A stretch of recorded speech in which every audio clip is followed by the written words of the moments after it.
5 காய வரம் பெற்ற 5 புனிதர்கள். 1. புனித பிரான்சிஸ் அசிசி. இயேசுவின் பாடுகளை தியானித்துக் கொண்டிருந்த போது செராஃபின் தோன்றி இயேசுவின் 5 காயங்களை புனிதரின் கை கால் மார்பின் மீது பதித்து சென்றார். 2. Siena Catherine.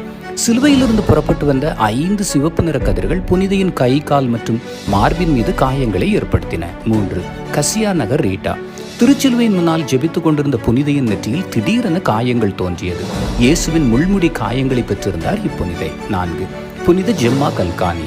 1899 இயேசுவின் திருஇருதய பெருவிழாவுக்கு முந்தைய நாள் இரவு இயேசுவின் 5 காயங்களை பெற்றார். அன்று துவங்கி வாரந்தோறும் தவறாமல் வியாழன் மாலை அவருடைய உடலில் தோன்றும் 5 காயங்கள் வெள்ளி பிற்பகல் 3 மணி வரை நீடிக்கும், பின்னர் மறைந்து போகும். 5. புனித பியூ. 1918 ஆகஸ்ட் 5 அன்று தூதர் ஒருவர் நெருப்பு பொறி பறந்து வந்த ஈட்டியை கொண்டு புனிதரின் மார்பை கிழித்து காயத்தை ஏற்படுத்தினார். பின்னர் செப்டம்பர் 20 அன்று புனிதரின் கை கால்களிலும் காயங்கள் தோன்றின. மறவாமல் கமெண்ட் செய்யுங்கள். நன்றி.